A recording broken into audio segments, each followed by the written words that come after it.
This is Sports 225 with Lee Feinswag.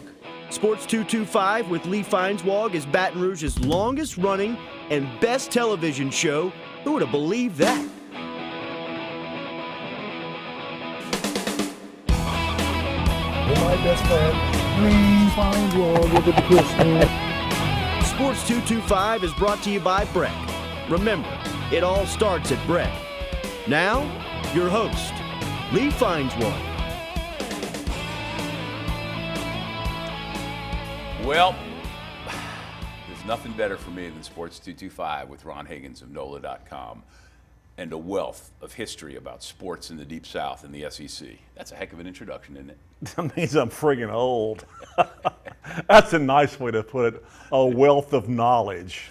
We're sitting here getting ready, and I'm looking in the monitor and seeing just how bad and old my hair looks, and he's got a bad back, and between the two of us, we're like the little fife and drum corps in the Revolutionary War. Oh, you got to play hurt. That's all there is to it. You can play with pain. Yeah. But, most of the time, I'm lucky I'm healthy most of the time and feel good. But Yeah. there have been times when I've done this show. I remember one time I did this show with a migraine, and I don't get very many terrible headaches. And how I gutted through that, and that was tough. When you feel like crap and you do that kind of stuff, you got the flu, but you still do the show, that kind of stuff. It's I covered games with stomach viruses. Oh. No, just not a good deal. No, because bathrooms and press boxes always are so nice, too. Yeah, and in basketball, they're not even accessible usually. The worst part is that one of them was when I covered Arkansas and Fayetteville. I remember standing in front of Corliss Williamson's locker going, "You don't look like you feel very well." I said, "I don't." And I had a flight back to Fayetteville about two and a half hours after the game, from Fayetteville to Memphis. Got on the plane in Memphis, and then right before I got on the plane, and got on the plane, and lock in, no bathroom. I got a whole hour. No bathroom? No bathroom. I got a whole hour to Memphis. Oh, gosh. And I'm putting myself in a happy place at that point. I'm on a beach, waves are coming in, that plane landed, I looked like a terrorist. Out of the way. I look like a terrorist getting off, knocking little ladies over. But Well, I got this story. This is very random. So, when I wrote the book Hoop Daddy about father sons in basketball. So in around 2003 or 4, I went to Big 12 Media Days because I couldn't get through to Bob Knight. I really wanted to do Bob Knight and his son.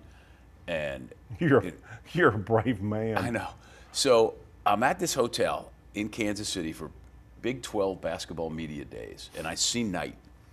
And I go walking around, and I come, and just as I approach him, and my doctor later described it for me as it's called a thunderclap headache. It was like somebody took a sledgehammer and hit me in the back of the head right there. And this pain shot up into my head, and then I must have turned pale and started sweating profusely, like simultaneously.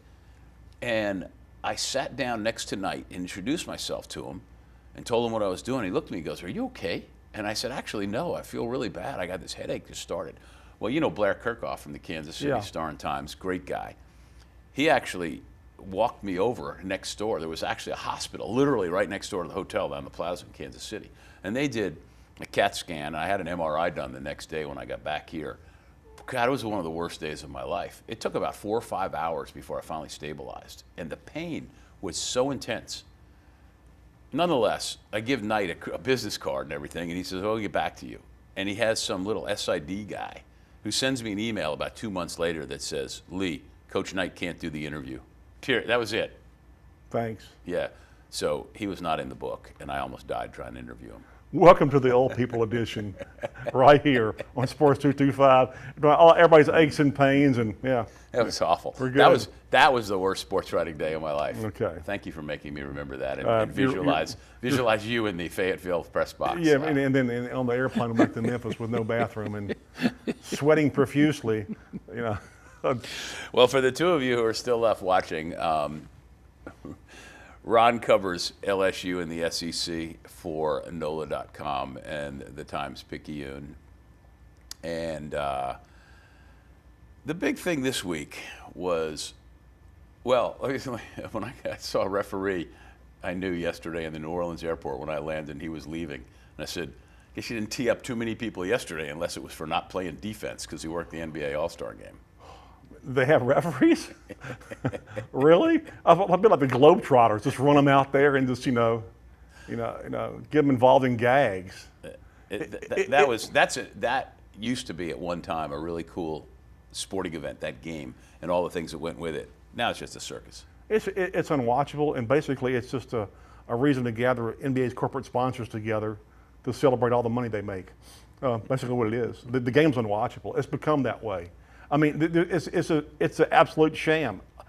The first person down jacks a three. Or if somebody's going to the rim, lob it up to them. Right, and nobody's allowed to defend. Nobody defends anything. I mean, there's more defense in a YMCA game with 60-year-old guys. I mean, really. I mean, it's awful. It was awful to watch. I mean, and it gets worse. It gets worse every year. Just like the dunk contest gets worse every year. Just kill it. Is there any reason to try to do what baseball did, which is actually put a significance on the game, which a lot of people don't like because of what's happened with baseball? But the winning team, their league gets the home field advantage in the World Series. I mean, maybe so, but back in the day, guys played, and because they wanted to win, it was competitive. I mean, I remember Bob Pitt telling me one time he broke his arm in an All-Star game. Went to the hoop, and some guy nailed him because Yeah. Now, the thing that aggravated me the most today was like they kept repeating how Anthony Davis broke Wilt Chamberlain's All-Star game record of 42 points. What a bogus record! I mean, really? He had 18 dunks. Ain't nobody touching him. Don't give me that. I mean, Wilt earned it. You know that. I mean, here's a guy who averaged 50 and 25 one year. I mean, he earned it. But I hate to sound like the old man telling the kid to get off his yard, but God Almighty, it was awful to watch. Well, this whole segment's been about old men telling people. Yeah, I mean, it was just. I mean, I was just amazed at how bad it was. Well, when we get back, I do have an NBA question for you that will combine with the couple of minutes we just spent with whatever we'll have in the next segment. Will have given us more NBA talk on Sports 225. Combined over the last few months. Is it get down oogie boogie boogie? Something like that. Oh boy.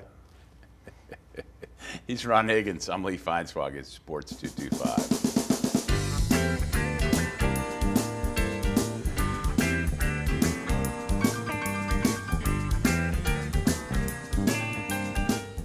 Hi, I'm Joe Martin, president of ITI Technical College. You're not a number here at ITI. You're known by name. The staff and the instructors work diligently for your success because your success is our success. ITI is family owned and part of this community. Our 10-acre campus has been here for over 40 years. Let us evaluate your credits to determine if they'll transfer here. ITI is accredited by the Accrediting Commission of Career Schools and Colleges. ITI Technical College. Begin your journey for a better life. All right, we're back on Sports 225. I'm Lee Feinswag, hanging out with Ron Higgins from NOLA.com, and we usually don't talk about the NBA on this show, that's for sure, but we did in the last segment about the All-Star Game, and the word game being used loosely. But right afterwards, the New Orleans Pelicans, who are a disaster star-crossed franchise, picked up DeMarcus Cousins from the Sacramento Kings. DeMarcus Cousins is interesting for two reasons. One is because he's a fantastic basketball player and always has been from his time at Kentucky and in the NBA, one of the most talented big guys in the game. He's also someone who can't control his emotions, as evidenced by the fact that he's led the league for the last couple of years in technical fouls, silly plays, outbursts, ejections, fouled out. And then on the other hand, you see him in certain environments where he's got a great sense of humor. He obviously gets it. But history has shown us that guys who can't control their emotions, no matter how good they are, when they go from point A to point B to point C to point D, they can't control their emotions. Am I wrong? No, you're right. I mean, this is a 50 Shades of Grey trade. There's some pleasure, but there's going to be a lot of pain involved. I mean, it's wow. I heard this trade. I'm like, oh, be careful what you ask for here, because this guy's, as they say on a show, his bitchy resting face is just total disgust all the time. I don't think I've ever seen the guy smile, ever. He's unhappy all the time. He's unhappy with every coach he ever played for except for Calipari in college. Yep. And, he puts up great numbers. He's an enormous talent. but they never once went to the playoffs while he was there. And you wonder how many of his points and rebounds are either for naught or kind of empty. But he's a great talent.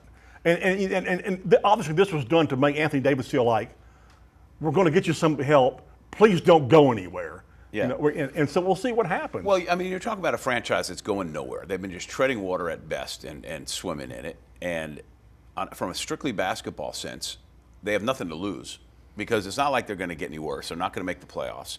The thing that's unfortunate is that this year they're bad enough where they might have had good draft picks and they gave them both up for the part of this trade. So you're stuck with what you got plus this guy. But he can play. Now, you've covered the NBA a lot. You were the Memphis Grizzlies beat writer for a while. And I did NBA columns. Right, and you mentioned a guy who is the exception to this rule, Zach Randolph, who, I'm pretty sure Southern Miss, and I covered him in college. Well, no, Zach Randolph was Michigan State. Michigan State, okay. Okay, Zach. Who am I thinking of who went to Southern Miss and played in the NBA? Clarence Witherspoon, maybe? Maybe. Yeah. Anyway, Details. Zach Randolph started his career with the Trailblazers, and of course they were known as like the Bale Blazers back then. I mean, all kinds of problems. And he Bale Blazers. And he was part of it, and yeah. And he went from team to team and had a reputation of being sullen, a malcontent, and Memphis picks him up, and Lionel Hollins is the coach, and of course he was on the Walton's team, Trailblazers, NBA champions. He was a guard and played in the league and was a coach in the league. And he told Randolph, he goes, listen, if you want to stay in this league and you want to play for us, I know you like to get your own shot. He goes, but when you play for me, if you play defense and rebounding, you'll get as many minutes as you want, and I'll get you your shot.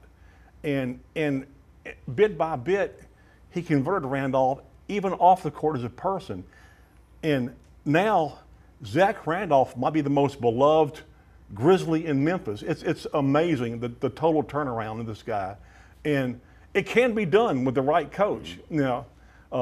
And I hope it's done with DeMarcus Cousins. He is an enormous talent, but it's just he plays with a sullen look all the time, like he's never enjoying himself. And he was the same way, even though the 1 year he played at Kentucky. Yeah. I mean, he's super talented, but he just looked like a kid with issues. And I wonder, again, if the one and done rule doesn't hurt a guy like that, where maybe the nurturing family atmosphere you can get at a college team and at a university might help you. I mean, I'm trying to play psychiatrist here. I'm not one. I agree. But, I just don't want to be this guy like a lot of guys in the league, like 10 years from now when they're out of it, and they look back and they go, God, I was just an idiot. Why did I act that way? Why didn't somebody tell me you're an idiot? Well, I had Richard Williams, the coach at Mississippi State, who was so cantankerous, and especially when the year they went to the Final Four, tell me afterwards in his career when we got out of coaching the first time, I wish I hadn't been like that, and I don't know why I was. Yeah, I mean, he told me, he goes, I really wish I would have treated the media better. And I said, so why did you?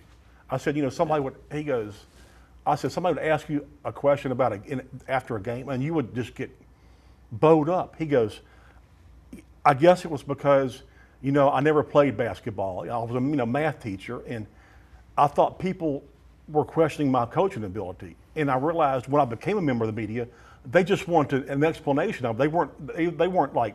Yeah, nobody had an agenda. Yeah, and he goes, I didn't realize that. And so, at least he was honest about it, Well, at LSU in baseball, right after you left, in the mid-'80s, they had a player named Joey Bell, who became Albert Bell, who there are plenty of people will tell you that because of his career with the Cleveland Indians, he should be in the Hall of Fame.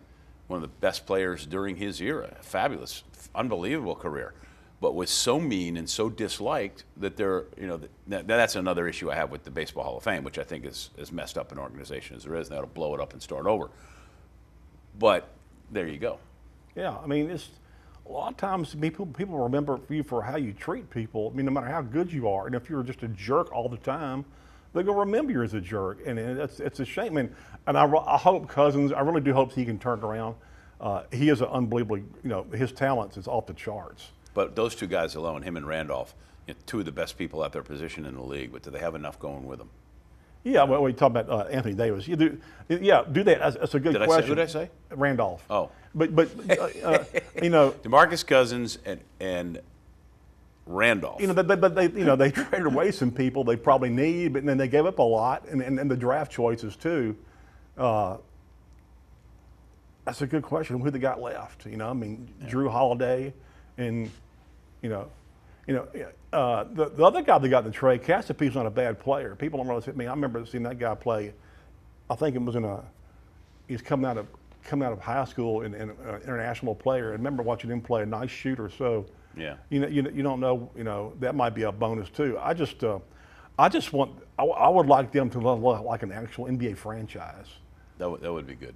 It's tough to watch them because, it's Anthony Davis versus the world.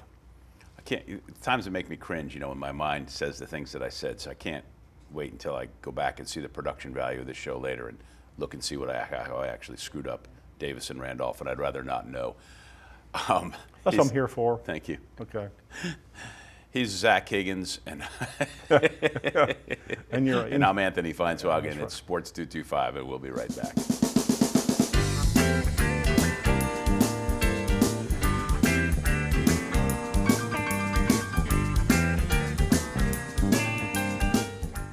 Don't let the bed bugs bite you. We'll put them to sleep. Bed bugs can be transported from most anywhere. Hotels, department stores, even a friend's house. We've got the bead on bed bugs. Call the bug man today. Call 923-BUGS.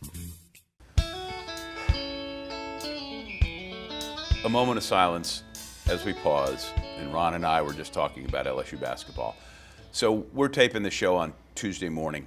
The first time you could see it would be on Cox 4 on Thursday night, CST on Friday morning, and of course on our Sports 225 YouTube channel.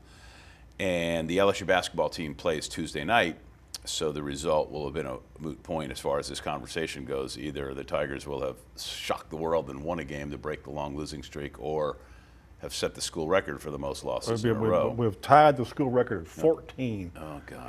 Held by two teams, including Press Maravich's last team. Actually, they were back-to-back teams. Truett had one, and then Maravich had one the next year. So two separate teams had 14-game losing streaks. So you're going back to 66, 67, somewhere in there, right? Yeah. And they lost, each of those years lost 14. How did this happen, in your opinion? I mean, we've talked a lot about LSU basketball, and I haven't seen you since early January. We came back from the Christmas break, and we're talking about this now, and we've been beating it around. We all expect there'll be a change and stuff, but where did the train go off the tracks, in your opinion? Ben Simmons. Really? I think that he didn't know how to handle Ben Simmons, and I don't think Johnny, when he got Ben Simmons, realized that the stuff that came with Ben Simmons, as far as the entourage and the film crew, and so you felt a culture change, for lack of a better term, yeah, as well, And it just that team played disjointed from about midway in the SEC season on, and then it never really got going. Hornsby was hurt early, and then got hurt late.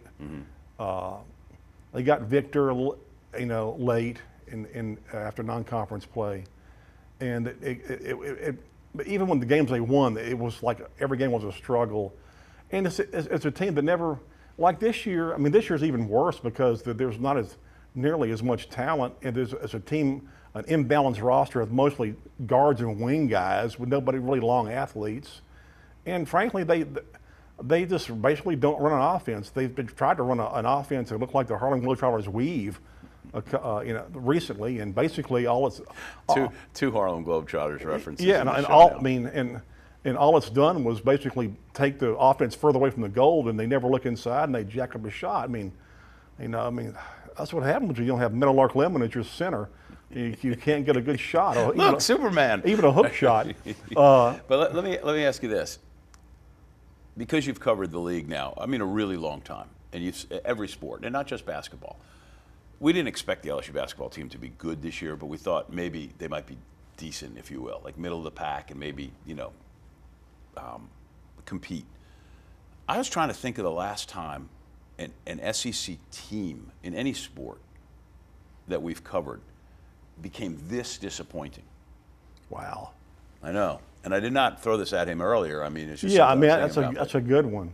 Yeah. I mean, every once in a while, there's been football teams, you Yeah. know, that you say, oh, well, they're going to win the league, and then they underachieve to a great deal. But you're talking about like maybe going 8-4. Yeah, and you can watch a team lose, and you feel like some games they had a chance. Yeah. This team hadn't just lost; it's gotten its rear end kicked royally. Their average loss margin in SEC games has been almost 20 points. Wow. Well, you know, and I think back, like in terms of LSU, the year that it all started to go south for Jerry DiNardo, they had a team that was ranked like in the maybe third, fourth, fifth, something like that, and they played Georgia, and then everything just fell off the table. It was terrible. It was the beginning of the end. That's right. That might be, you know, like in terms of LSU circumstance. I mean, there's been some bad basketball teams there over the last 23 years. But and I use that as a line of demarcation from the point where Dale Brown had 4 losing seasons to end his career, and then John Brady took over. But you expected it because there just was nothing.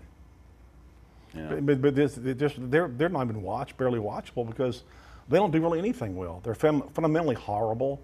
They don't run an offense. They don't play defense for very long. They don't block out rebounding. They don't help on defense.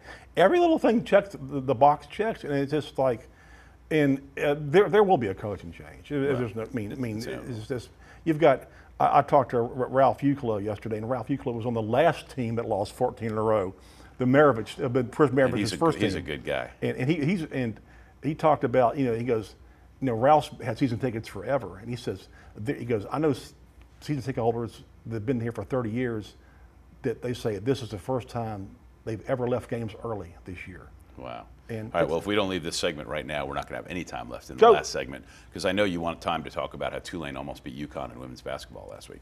Just kidding. It's Sports 225. We'll be right back.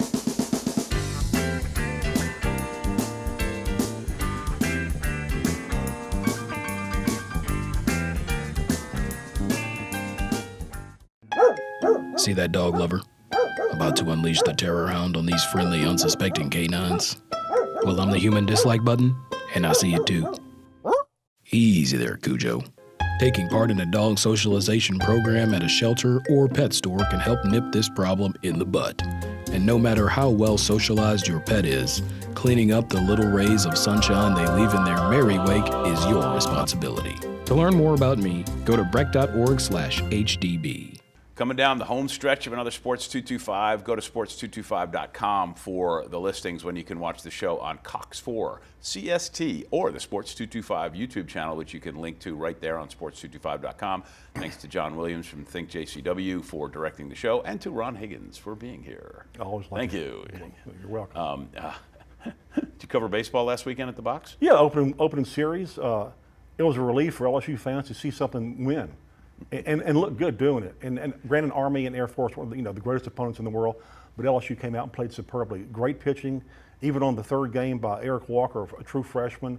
They've got some true freshman pitchers who are dynamite. They got 2 position players, freshman players, at first and third who are great. They're really excited about this team. This team has a definite chance to go a long way. Can I tell you the one thing that I have never seen in person on any level, major league, minor league, college, high school, is a no-hitter. I've never seen a no-hitter in person. I saw, when I was a kid, Bruce Baudier's perfect game at LSU. I think it was 1967. Right. I was 11 years old. All right, well, that ends the old guy conversation for the day because we got nothing left and we got no time. Too many old stuff. Ron Higgins at NOLA.com. Read his stuff. It's great. I'm Lee Feinswag. Thank you for watching Sports 225. We got to get out of here.